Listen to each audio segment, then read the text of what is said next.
Ancient floors hold the secret stories of our first cities.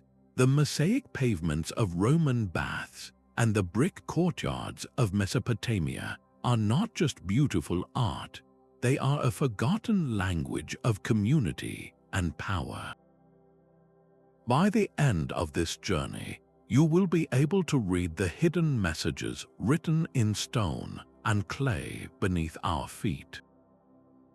Why did some civilizations pave their public squares with rigid grids while others chose flowing, sacred spirals? What can the wear on a 2,000-year-old threshold tell us about the people who crossed it every single day? How does the ground you walk on shape the society you live in? This transformation from wandering to building was a revolution in human experience.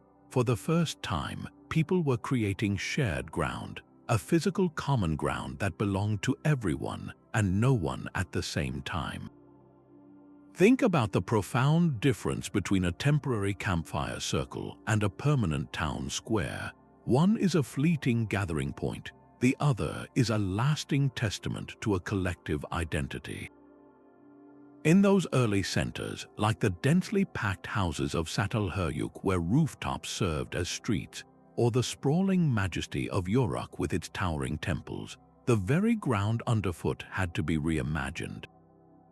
A private home might have a floor of simple, hard-packed earth, practical and personal, but a space meant for the entire community demanded something more. It required a surface that could handle the footsteps of many, that could signify this place is special, this place is ours. So they began to craft these surfaces with intention, using plaster made from burned limestone or carefully selected and laid clay. This was not merely a practical upgrade, it was a philosophical one. The creation of a specially prepared public floor was a physical declaration, a community saying, "We are here and we are together." The choice of what to put on that canvas, the patterns they would etch, and the materials they would use becomes our first real window into the civic mind. That simple, hardened earth was the first civic canvas. In a private home, a packed dirt floor was practical, but for a community gathering space, it needed to be something more. So they began to transform the very ground beneath them. They would mix the earth with lime or gypsum, or even crushed pieces of old pottery. This created a remarkably hard and durable surface known today as rammed earth.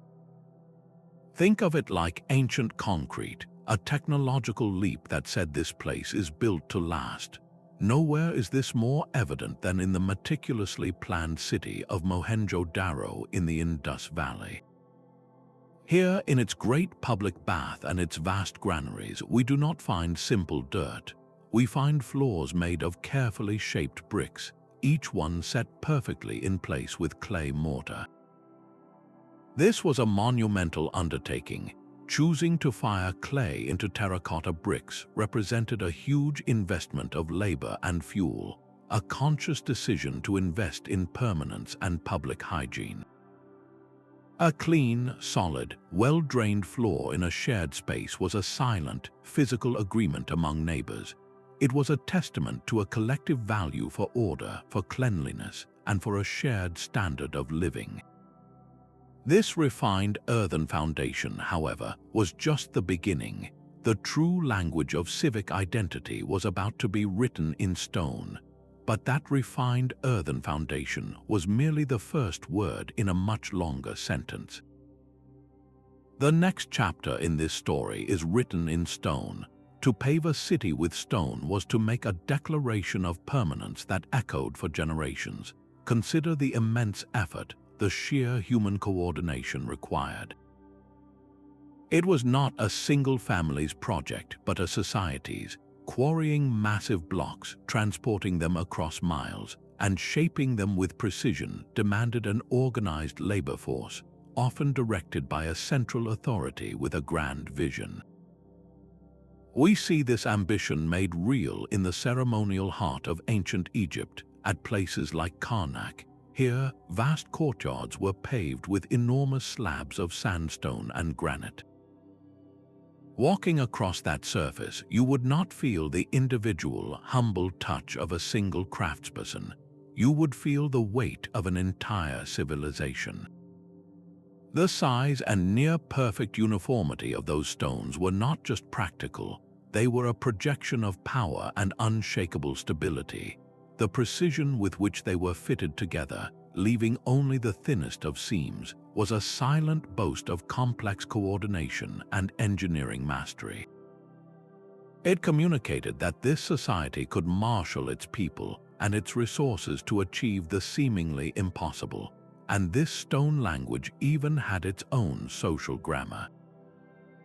The type of stone used could speak volumes about hierarchy. A finer, more beautiful stone, perhaps imported from a distant quarry at great cost, might be reserved for the pathways of priests and rulers. Meanwhile, a more common, local stone would serve the general populace in broader public areas. The floor itself was a map of social standing. Every stone slab was a testament to a society's resources and its unwavering ability to command them, setting a powerful stage for the art that would soon walk upon it. Once the stones were set, a new question arose for these early city builders. What should they write upon this permanent canvas? The earliest answers were deeply practical. Take the herringbone pattern, a classic design of angled bricks you can still see in Roman roads today. At first, this was brilliant engineering. The interlocking bricks prevented ruts from cartwheels, gave better grip to horse hooves, and channeled rainwater away. It was pure function, a solution to the messy problems of daily urban life. But something fascinating happens when a pattern is repeated for generations. It stops being just a tool and starts to become a symbol. That same herringbone layout, originally for traction, began to feel like the very fabric of the city, a visual representation of interconnected lives and orderly movement. This is the moment the floor truly began to speak. A simple grid of lines etched into a plaster floor was no longer just a surface. It could be a miniature map of the city's own street plan, a declaration of a well-ordered society. In other spaces, a circular pattern, perhaps radiating from a central point, would appear. In a council chamber or a ceremonial space, this was not a random decoration. The circle has no beginning and no end. It naturally draws the eye and the people toward the center. It became a powerful geometric metaphor for unity, for eternity, for a community gathered around a shared purpose. The very act of creating a pattern, of spending precious time and skill on something beyond mere flatness, sends a clear message. It tells us that this society had enough surplus, enough security, to care about meaning. They were no longer just building shelters, they were building an identity into the ground they walked on. This transition from pure utility to encoded symbolism marks a revolution in the human relationship with the built environment. To understand this new language, we must learn to read its most fundamental alphabet, the grammar of geometry itself. The straight line is a declaration of intent.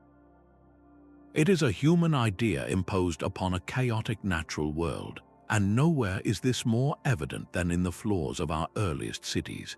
The grid pattern, a network of perfect perpendicular lines, represents a profound shift in human thought. In places like Mohenjo-Daro, this was not merely an aesthetic choice. It was the physical manifestation of a civic mind that valued rational order and equitable division above all else. To walk across a gridded floor was to literally walk across a map of an ideal society, one where every person and every function had a designated place. This geometric language spoke of predictability, of law, and of a shared belief in a structured existence. In the great civic buildings of the ancient world, this language became even more specific. Consider the long, parallel lines of a Greek stoa or a Roman basilica. These were not just decorative strips, they were traffic control systems carved in stone, silently guiding the flow of people, creating clear processional pathways for ceremonies and daily commerce. The floor itself was directing the crowd, ensuring movement was orderly and predictable. This reflected a deep-seated cultural value for clear social structures and organized community life. The grid was a powerful tool for making the vast and complex manageable, transforming a bustling city into a legible, orderly system underfoot. Yet, this rigid geometry of control was only one dialect in the ancient world's conversation with the ground. Yet the straight line and the rigid grid were not the only way to speak. There exists another, more fluid geometric language, one written in curves and spirals. Where grids speak of human control, these swirling patterns echo the natural world, the flow of water, the unfurling of a fern, the cycles of the seasons. For early agricultural societies whose lives depended on the rhythms of nature, these shapes held profound meaning. They represented fertility, rebirth, and a cosmic order that was circular, not linear. The most breathtaking example may be the labyrinth, a single, winding path laid into the floor of the Minoan palace at Knossos. To walk that path was not a simple act of travel, it was a ceremonial journey. Each turn was a step in a ritual, a symbolic navigation toward a center that held deep spiritual significance. This was not a floor designed for efficient traffic flow, but for transformative experience. In public spaces, the use of flowing curves could fundamentally change the feeling of a place. A courtyard paved with wave-like patterns would feel dynamic and alive, softening the hard edges of architecture and inviting a different kind of movement, one that was less regimented and more organic. This preference for the curvilinear might reflect a society with a different worldview, one that saw authority and the cosmos as interconnected cycles rather than a top-down hierarchy. The very ground suggested a more integrated relationship between the community, the natural world, and the divine. And to fully understand this message, we must ask, who are the hands that carved these stories into stone? The intricate spirals and perfect grids we admire today were not born from a single mind or a solitary pair of hands. They were the product of a society, a chorus of countless voices speaking through the labor of their craft. The creation of these complex floors reveals a hidden social blueprint, a map of collaboration and hierarchy written not on papyrus, but in the very materials underfoot. In the great cities of Mesopotamia, we find our first clear records of this organization. Cuneiform tablets meticulously list the existence of guilds for brickmakers and paviors. These were not random laborers, but organized groups with shared knowledge, standards, and likely a protected social standing. This structured system is why a Roman forum can present such a breathtaking uniformity. The consistent scale of each stone, the unvarying angle of every herringbone pattern across a vast expanse, this could only be the work of many hands trained in the same methods, speaking the same visual language. They were the keepers of a civic craft, yet if you look closely within a single grand building, you can sometimes see a subtle shift in the work. One section of a mosaic may display breathtaking precision, each tessera perfectly aligned. Right beside it, the work might be noticeably cruder, the lines less sure. This is not a mistake, it is a whisper from the past. It speaks of different teams working side by side, or perhaps even of a social hierarchy among the laborers themselves. The exquisitely uniform work implies a class of highly skilled, specialized artisans, individuals whose talent was recognized and valued.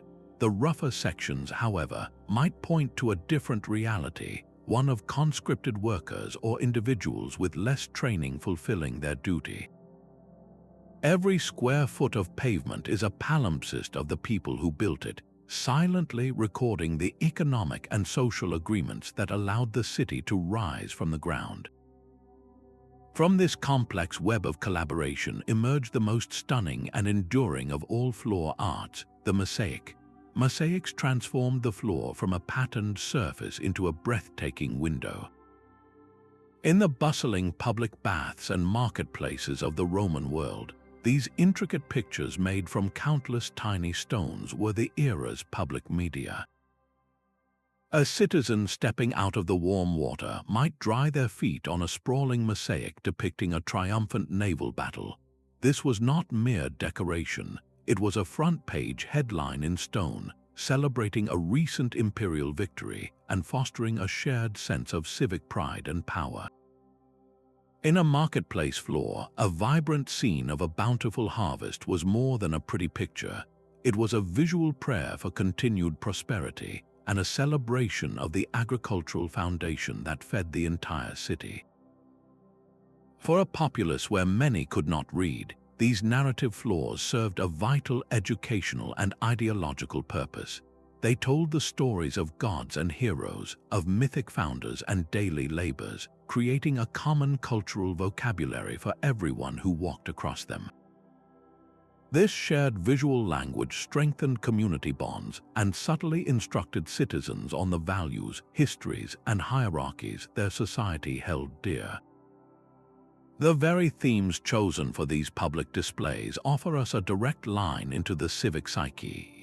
A villa floor depicting the hero Hercules might signal the owner's aspiration for strength and virtue, while a public building's illustration of a generous benefactor reinforced ideals of civic duty. Every tile was part of a conversation between the individual, the community, and the powers that shaped their world, a dialogue we can hear more clearly by stepping into one of the ancient world's most vivid storytelling spaces. The heart of ancient Rome was a symphony of stone, and every note was played underfoot. Walking from the vast, open square of the Forum into the Basilica Aemilia was like stepping from a public stage into a vault of commerce. Your feet would transition from the uniform grey travertine slabs, designed for the scuffling of 1,000 citizens, onto a breathtaking canvas of colored marbles. Green, red, and white stones were arranged in intricate geometric grids and interlacing patterns, a visual declaration of wealth and stability. This was not a random display of opulence, it was a calculated architectural statement. In a society without modern banks, the floor itself had to inspire absolute trust. The immense cost and permanence of these materials whispered a powerful message to every merchant and moneylender conducting business within its walls. Your financial dealings were anchored in stone, secured by the visible, unshakable wealth of the state and its leading families. The floor was a silent partner in every transaction, a guarantor of confidence. But just a few steps away, an entirely different civic function was unfolding on a different surface. The Curia, the Senate House, was the chamber where Rome's most powerful men debated the fate of the empire.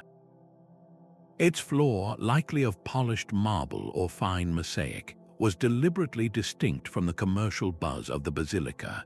This surface was not meant for the random tread of the masses. It was a stage for deliberation, its refined elegance underscoring the gravity of the decisions made there and the elevated status of the senators themselves. You did not simply walk on this floor, you performed upon it. The variation in paving from building to building created a physical and social map. A citizen moving through the Forum would intuitively understand the shifting roles of each space, guided by the texture and color of the ground. This intricate dance of politics and commerce, so clearly articulated in stone, reveals a society that meticulously compartmentalized its civic life. Yet, this Roman model of a single, multifunctional heart is only one answer to an ancient question. What happens when a city's identity is not concentrated in one plaza, but diffused across an entire, sprawling metropolis? While the Roman Forum spoke a clear language of commerce and politics, the Minoan world tells a different story. In the sun-drenched courtyards of Knossos and Phaistos, the floors were not maps of social hierarchy, but pathways to the divine. The very stone underfoot was chosen for its sacred character. In the most important halls, they laid down vast slabs of gypsum, a pale, luminous stone with soft, flowing veins. This was more than a durable surface. When polished to a high sheen, this gypsum would have caught the Mediterranean light, creating a faintly reflective, almost watery glow under the feet of processions. Imagine the psychological impact of walking across a floor that seemed to shimmer, that echoed the surface of a sacred spring or a polished ritual vessel. This was a conscious architectural choice to blur the line between the built environment and the spiritual world, transforming a simple courtyard into a liminal space where the community could connect with forces greater than themselves. The patterns here were not the rigid grids of urban planning, but the organic, unpredictable lines nature herself etches into stone. This created an ambience of awe, preparing participants for a ceremonial experience. The entire layout of the palace was, in fact, a single, large instruction for movement. Rooms were arranged around these central courts, connected by carefully engineered corridors and paved walkways. These were not just passages, they were a script for a sacred performance. A religious procession would have followed this predetermined path, its progress marked by changes in the flooring, from rough exterior stone to the gleaming, sacred gypsum of the inner courts. Each step across that polished surface was a beat in a ritual dance, a physical act that reinforced the central role of the palace and its priest-king in mediating between the people and their gods. The floor was the stage, and every citizen was a participant in the performance. This meticulous choreography of movement raises a fascinating question. How do you design a floor not just for ceremony, but for the relentless, everyday flow of an entire city? These ancient floors were not just surfaces to be admired, they were scripts for a daily performance. The very patterns underfoot choreographed the movement of the city, directing crowds with a silent, unyielding authority. In a bustling marketplace, you would not need a sign to know where to walk. A distinct border of darker stones or a simple band of a different material created an invisible wall, separating the steady flow of pedestrian traffic from the stationary stalls of vendors. This was the city's circulatory system, and the floor was its blueprint, ensuring the lifeblood of commerce did not clot into chaos. This social choreography reached its most profound expression in sacred spaces. A temple complex was not a place for random wandering. A central axis of contrasting colored stone, or a pathway slightly raised above the rest, would cut through the courtyard like an arrow. This was the processional way, a sacred channel directing the footsteps of every worshipper toward the inner sanctuary. The journey was as important as the destination, and the floor ensured you felt the weight and direction of that spiritual progression with every single step. Even the width of a patterned hallway spoke volumes. A broad corridor paved with expansive geometric designs was an invitation for a grand public procession. A narrow passageway with a simple, utilitarian surface whispered that this was a route for private, single-file access, perhaps reserved for priests or servants. This management of space was the management of society itself, and we can still read these ancient traffic patterns today. Archaeologists perform a kind of temporal forensics, analyzing the subtle wear on these stone canvases. The path where the stone is smoothest, where the pattern is most faded, reveals the most common route, the unspoken highway of daily life. These ghostly trails of erosion trace the collective memory of a city's movement, showing us the ingrained habits and social agreements that governed every interaction. This silent language of control and movement written into the pavement leads us to a deeper question. What happens when the patterns themselves begin to tell a story not of order, but of a world turned upside down? The choice of stone underfoot was a ledger of civic wealth. You could read a city's economic reach in the very dust on its streets.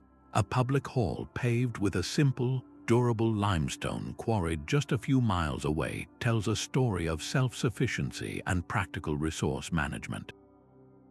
This was a community building with what it had, a sensible and grounded approach to civic life. But then you have the floors of imperial Rome. To walk into a great basilica and see a tapestry of colored stone was to witness an economic map of the entire Mediterranean. That deep red under your feet was porphyry, a stone so hard it could only be quarried from a single, remote site in the Egyptian desert. The shimmering green might be serpentine, shipped across the sea from the mountains of Greece. Each slab represented a monumental investment, a chain of logistics involving ships, merchants, and specialized laborers. The cost was staggering, far beyond the price of the stone itself.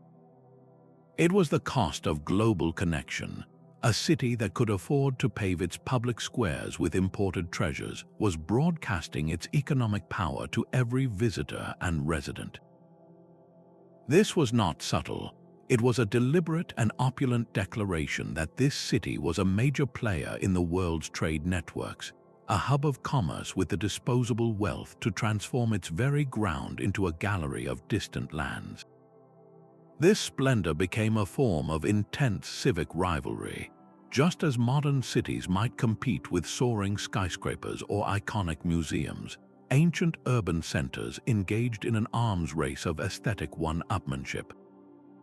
The goal was to outshine the neighboring city-state, to create a public space so magnificent that merchants and allies would be drawn to your gates, convinced of your stability and prosperity.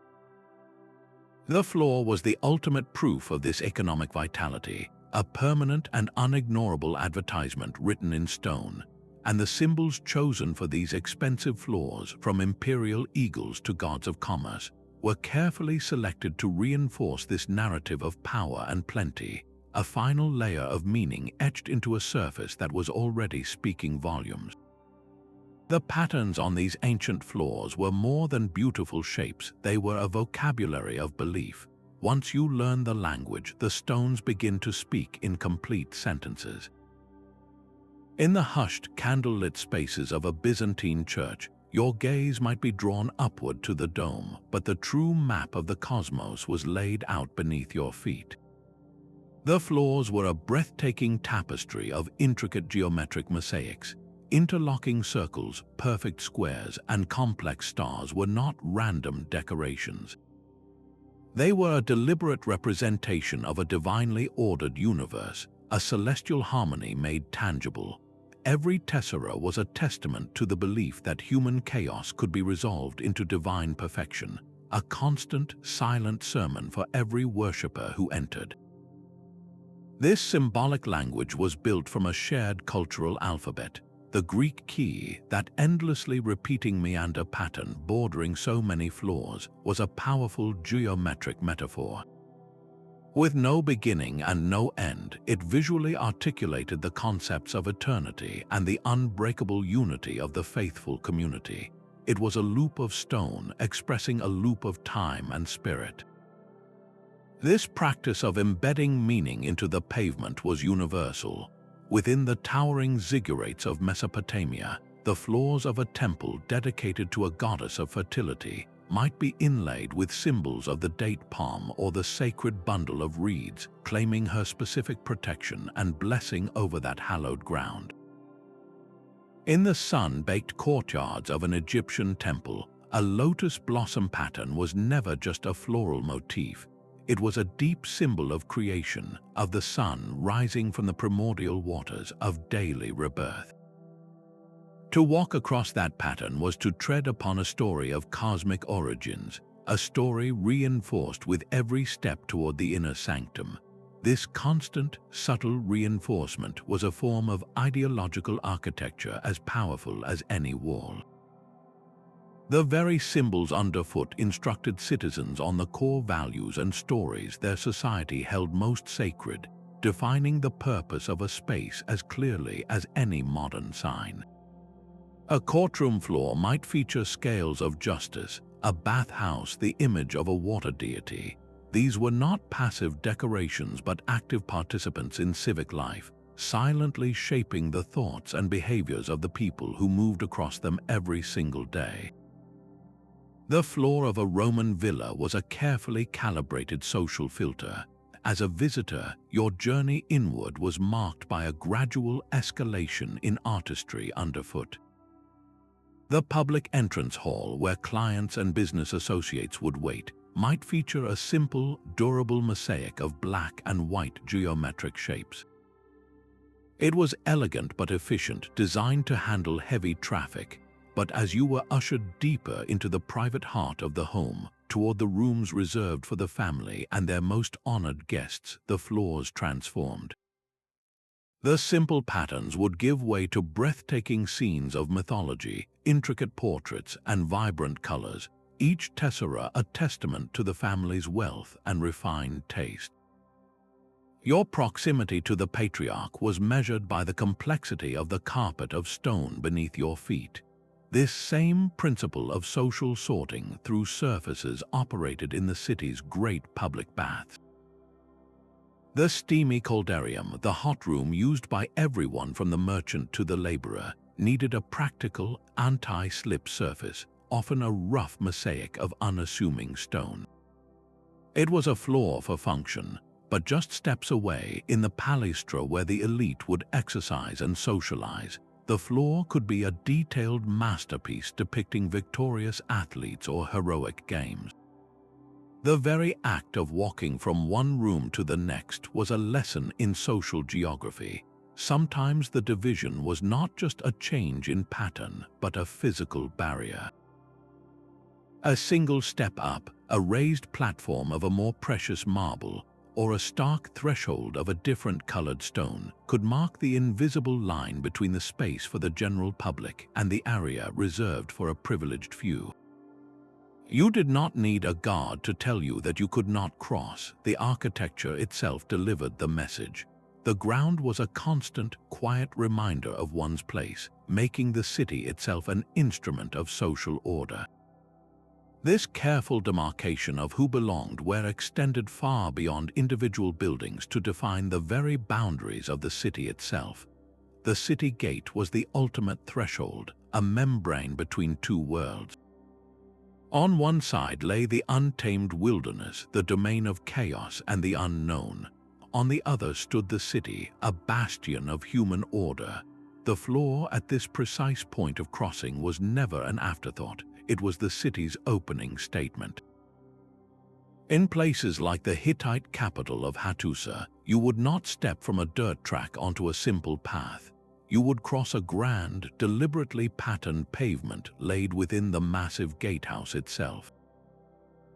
This was a robust, intricate design, often a powerful geometric emblem, meant to withstand the countless footsteps of traders, soldiers, and travelers. This floor was the first and most potent piece of civic propaganda a visitor would encounter. It was a non-verbal declaration of strength, sophistication, and unwavering stability. To cross that patterned threshold was to undergo a psychological transformation. For a returning citizen, it was a reaffirmation of identity, a physical return to the realm of law and shared culture. For a foreign visitor, it was an immediate and intimidating impression of a society that commanded immense resources and meticulous organization. The very care invested in that entryway signaled that everything within these walls was deliberate, ordered, and protected. This symbolic importance made the maintenance of these thresholds a sacred civic duty. To let the grand gatehouse pavement fall into disrepair was to let the city's own identity crumble at its feet. The foundation of the urban experience, both literal and figurative, demanded constant renewal, a cycle of repair that echoed the community's enduring commitment to its own collective ideal. These subtle repairs are the city's own handwriting, a record of care etched into its skin. When an archaeologist carefully brushes away the dust to reveal a patch of newer, slightly brighter brick set into an ancient street, they are not just seeing a fix for a pothole. They are reading a moment in time when the community chose to invest in itself. This act of maintenance, of replacing a single worn tile in a vast public bath or repaving a section of a processional way, was a quiet but powerful civic ritual. It signaled a functioning administration, one that collected taxes and directed those resources back into the shared environment. A consistently well-maintained pavement is a testament to a social contract in action, a silent agreement between the governed and the governors that their common ground was worth preserving. You can almost feel the pride in a city whose floors remain level and clean after centuries of use, a collective determination to uphold a standard of public life. But this story can also be written in reverse. The same archaeological eye that spots a careful repair can also trace a narrative of decline. A mosaic that was cracked and never fixed, a street where the ruts became so deep that carts simply found a new path. These are the scars of a community coming apart. Neglect underfoot is often the first physical symptom of a deeper sickness, a signal of political instability, economic collapse, or a fading sense of shared destiny. The very ground becomes a ledger, its entries telling of either resilience or retreat. This life cycle of a floor, from its grand inaugural laying to its final, silent crack, runs in perfect parallel with the city it serves. And today, we no longer have to guess at this timeline. Modern science allows us to read this story with astonishing clarity, analyzing the microscopic wear on stones to understand traffic patterns, or using chemical signatures in mortar to date different phases of repair with precision. Each repaired section is a chapter in a longer biography of the city, a physical chronicle of a society's enduring fight against time itself. Archaeology has moved far beyond the trowel and brush. Today, a silent stone floor is no longer a mystery to be merely observed. It is a complex data set waiting to be interrogated by a suite of powerful scientific tools. Imagine a technology that can see through dense jungle canopies to map the ghostly outlines of a lost city's plazas. That is LiDAR, or light detection and ranging. From the air, it fires millions of laser pulses at the ground, building a breathtakingly precise three-dimensional model of the terrain below. This allows researchers to detect the faintest undulations in a paved courtyard, revealing sophisticated gradients and drainage channels engineered to manage rainwater and direct it away from public spaces. These subtle slopes, completely invisible to someone standing on the ground, speak volumes about the advanced hydrological mind of the city's planners. But the story does not end with the grand shape of the plaza. The secrets continue in the microscopic world. Between the stones of an ancient marketplace, a treasure trove of environmental evidence lies trapped. By carefully analyzing the soil and the microscopic residues of wear caught in these tiny seams, scientists can identify the very pollen, spores, and mineral fragments that fell from the carts and sandals of traders.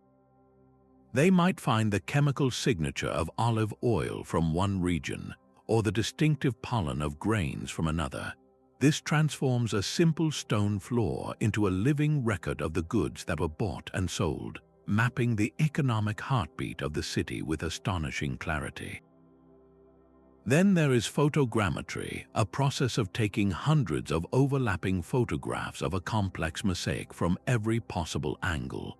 These images are then stitched together by powerful software to create a perfect, measurable digital twin. This allows an intricate geometric pattern from a Roman villa to be studied in minute detail from a computer halfway around the world. We can now analyze the precise mathematical principles behind the design, track the subtle variations in the work of different artisans, and even digitally reconstruct sections that have been lost to time. These methods do more than just preserve the past, they animate it. They transform a static artifact into a dynamic portal, allowing us to reconstruct not just the pattern on the floor, but the lived experience of the people who walked upon it. We can begin to hear the echo of their footsteps and understand the daily rhythm of their lives. A world apart, the cities of the Indus Valley and the highlands of Mesoamerica spoke entirely different languages with their floors. In the meticulously planned streets of Harappa, the ground underfoot was a masterpiece of pragmatism. Everywhere you looked, you would find standardized, kiln-fired bricks, each one a perfect, uniform rectangle. These were not arranged for decorative effect, but for pure, brilliant function. They formed the sharp, straight lines of covered drains and the sturdy surfaces of wide public streets, creating a civic environment obsessed with cleanliness, water management, and orderly flow. This was a society that expressed its highest ideals not through grand artistic statements, but through a quiet, pervasive dedication to public utility and a remarkably consistent standard applied across hundreds of miles. The floor plan was the city plan, a testament to a collective mind that valued rational order above all else. Then, shift your gaze across the globe to the sprawling ceremonial heart of Teotihuacan. Here, the ground was a portal to the cosmos. The floors of its vast plazas and the platforms of its towering pyramids were often made of stone slabs covered in a layer of bright white stucco. This was not a neutral canvas. This surface was then painted in vibrant, symbolic colors and patterns, a direct reflection of their intricate cosmology. The distinct tallard table row style, with its sloping base and vertical panel, was more than an architectural motif. It was a sacred geometric code repeated throughout the city, likely representing the layered nature of their spiritual world. Walking across these painted floors during a ceremony would have been an immersive experience, a literal traversal of a mythological map where every color and line held divine significance. One civilization inscribed its civic contract through utilitarian order, while the other painted its connection to the gods directly onto the earth. This stark contrast is the key to a deeper truth. The human impulse to define and sanctify our shared ground is universal, but the grammar we use, whether one of pragmatic grids or sacred symbols, is the unique cultural fingerprint of a people. This global perspective reveals that the floor is never just a surface. It is a civilization's most foundational statement of value. Every surface underfoot had its own distinct voice. The city was not just a visual spectacle, it was a complex and carefully orchestrated soundscape, and the floor was its primary instrument. A vast, open plaza paved with immense, flat stones was not merely a space for gathering, it was a natural amplifier. When a political orator stood to address the crowd, his words would not simply travel outward. They would bounce off that hard, unyielding surface, creating a subtle echo that gave his voice resonance and weight. The same stones that supported the crowd also magnified the speaker's authority, transforming a simple speech into a powerful public performance. The chants of priests during a solemn ceremony would ripple across this stone canvas, their unified voices gaining a supernatural quality that filled the entire civic space.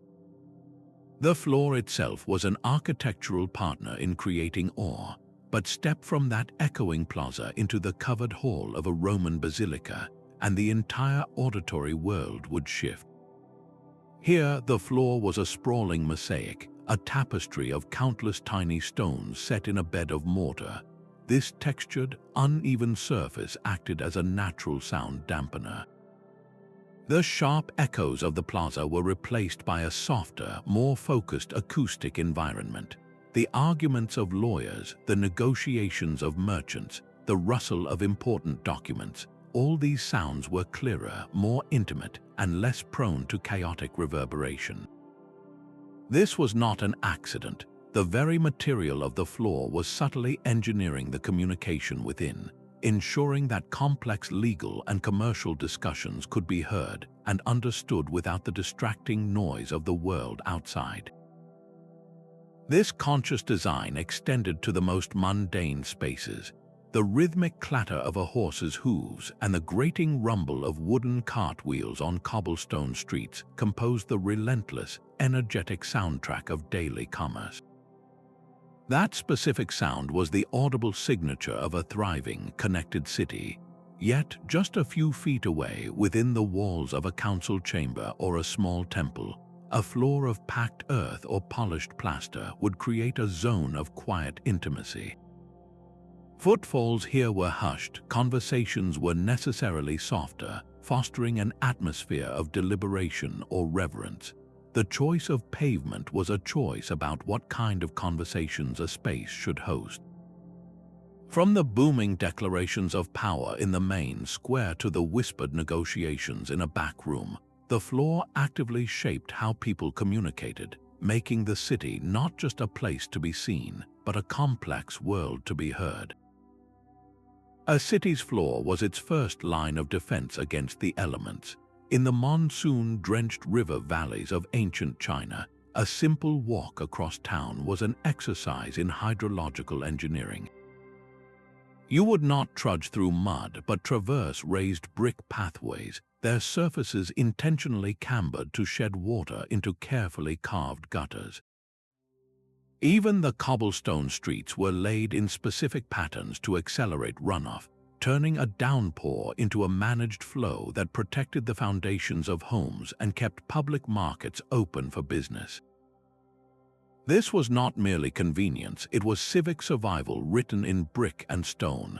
1,000 miles away, under the relentless sun of Egypt, the same principle of adaptation guided the hands of builders, but for a different enemy, the heat. The vast public courtyards of Egyptian temples were not paved with dark, heat-absorbing stone. They were crafted from brilliant white limestone or covered in light-reflecting plaster. This choice was a form of passive cooling, a way to use the ground itself to make shared spaces bearable during the hottest parts of the day, encouraging community life to flourish even in a harsh climate. The very materials they used were a direct conversation with their local landscape. A settlement on a riverbank would pave its most important spaces with smooth, water-worn pebbles, an abundant resource that required only the labor of gathering.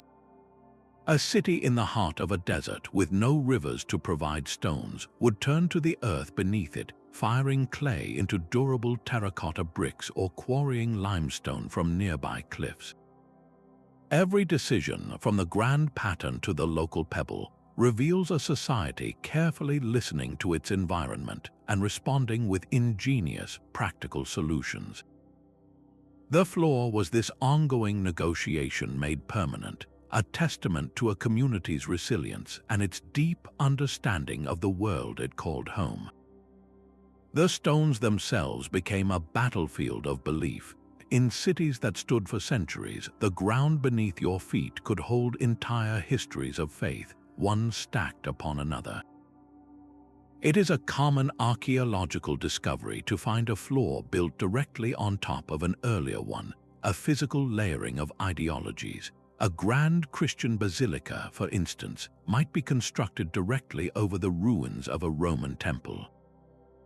In this act of building, the new floor did more than just provide a level surface. It actively engaged with the past. The geometric patterns of the new mosaic might be deliberately laid to obscure the pagan symbols carved into the older stones below, a silent but powerful act of theological erasure.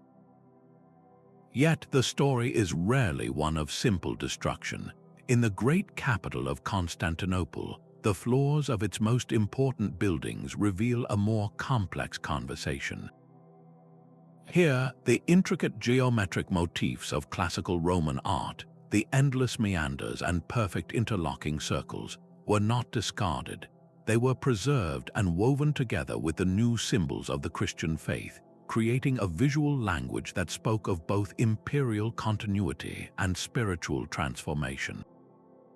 This palimpsest of pavement, this rewriting in stone, tells a profound story of a society grappling with its own identity.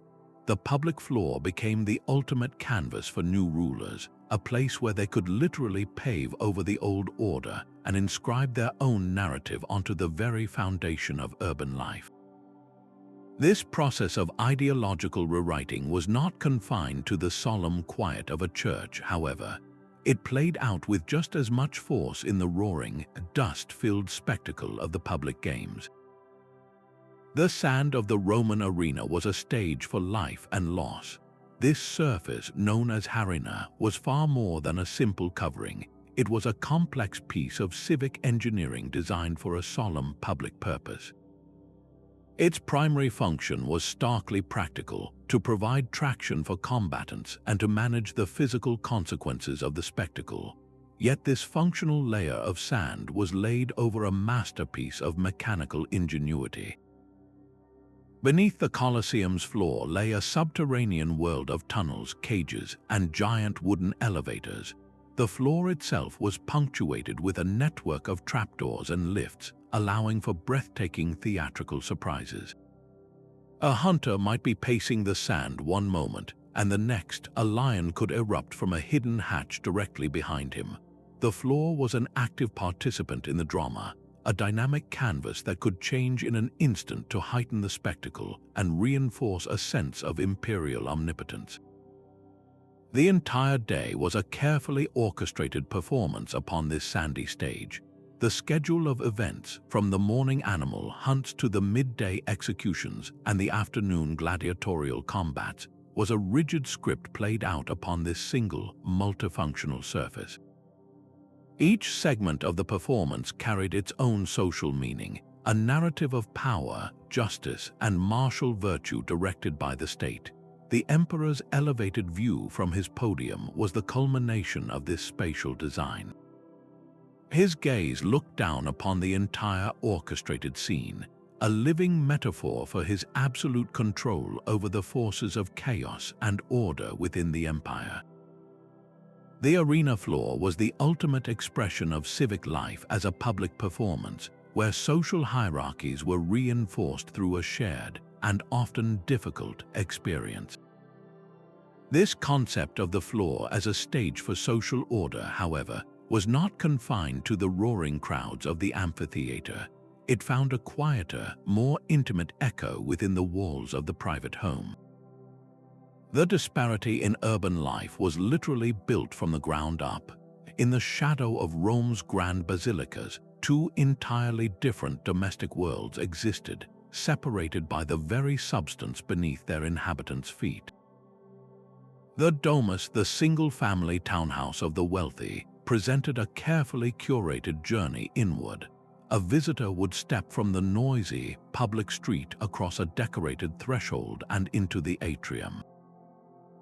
Here, the floor was a declaration, an intricate mosaic, perhaps depicting the family's guardian spirits or a powerful mythological scene, was designed to immediately impress any guest. This was not just a private decoration, it was a public performance of status within the home's most accessible space. The artistry underfoot was a clear signal of the family's wealth, education, and their place in the civic hierarchy. As you moved deeper into the house toward the private living quarters, the floors might become even more elaborate, with detailed scenes of daily life or imported marbles, creating an intimate world of comfort and refinement. This entire experience was a world away from the reality of the insula, the multi-story apartment blocks where the vast majority of the urban population lived. Here, the floors were a story of sheer necessity. In the cramped upper levels, you would not find mosaics or marble. You walked on simple, often creaking wooden planks, or more commonly, on floors of packed earth. These surfaces were unstable, prone to dampness, and offered little insulation from the noise and smells of neighbors below. The physical sensation of walking in an insula, the feel of the ground, was a constant, tactile reminder of one's precarious social standing. Yet, even in this starkly divided landscape, the private and public realms were inextricably linked. That beautiful mosaic at the entrance of a domus, often featuring the Latin word salve, meaning welcome, was a fascinating civic gesture. It was a private floor speaking directly to the public street, an invitation that also served as a boundary marker. The quality of your threshold was your personal contribution to the city's aesthetic, a statement that your private wealth was part of the public tapestry. This relationship between the individual and the collective, so vividly expressed in the ground we walk on, would face its ultimate test as these urban centers confronted forces of change that would reshape the world. The legacy of these ancient floors is written into the very sidewalks of our modern cities. That simple, tactile shift under your feet from concrete to patterned brick in a town square is not a new idea. It is a direct echo of the Roman Forum. Today's urban planners are, in many ways, speaking the same language as their ancient counterparts, using the ground to guide us. A change in paving materials subtly tells a driver to slow down and signals to a pedestrian that this space is theirs. The distinct surface of a bike lane creates a safe corridor for movement, a modern version of the parallel lines that once guided processions through a Greek stoa. These are not arbitrary aesthetic choices, they are a sophisticated system of non-verbal communication, a civic shorthand for order and safety that we intuitively understand. Modern architects deliberately use patterns in public plazas to choreograph our behavior, just as ancient builders did. A large, circular motif inlaid into the pavement naturally becomes a gathering point, a visual anchor that draws people together. Different textures and colors can define a quiet seating area separate from a bustling cafe zone, all without a single physical barrier. This conscious design creates a sense of place, transforming an anonymous expanse of concrete into a defined, memorable location with its own identity. The entire philosophy of the walkable city, with its emphasis on varied and interesting ground surfaces to enhance the pedestrian experience, finds its deepest roots in these ancient practices. A long, monotonous sidewalk is merely a path, but one that offers a changing tapestry of textures, patterns, and small discoveries underfoot becomes a journey. It encourages us to slow down, to look around, and to connect with our surroundings on a human scale. By studying these historical precedents, contemporary planners are learning to build more engaging, socially cohesive environments. The ancient lesson that the ground we share is a canvas for our collective life is perhaps more relevant now than ever, a timeless truth encoded in stone and now rediscovered in brick and concrete. From the simple, packed earth of a communal fire to the intricate cosmic maps of a Byzantine church, the ground beneath our earliest cities tells a profound story. These surfaces are far more than mere substrates. They are foundational documents of human civilization. They reveal a society's deepest priorities, its unwavering value for order, its sacred rituals, its bustling commerce, and its unspoken hierarchies. The choice of stone speaks of economic reach. The precision of a pattern testifies to technological capability, and the symbols woven into a mosaic whisper of spiritual beliefs. These floors actively choreograph the dance of daily life, directing the flow of crowds in a marketplace and reinforcing social structures with every step from a public hall to a private chamber. So the next time you walk through any city, ancient or modern, pause for a moment and look down. The patterns beneath your feet, the texture of the pavement, the very division between a road and a sidewalk are all part of a continuous tradition. For thousands of years, we have been shaping our shared spaces to shape our societies. By learning to read this silent language, we gain a more intimate connection to the past, hearing the echoes of countless footsteps that came before ours. And with this understanding, we can look upon the public spaces we build today with wiser eyes, considering the legacy we are inscribing into the ground for generations yet to come. If this journey has changed how you see the world beneath your feet, we would love to hear your thoughts. Share them in the comments and subscribe for more explorations into the hidden mysteries of our shared history.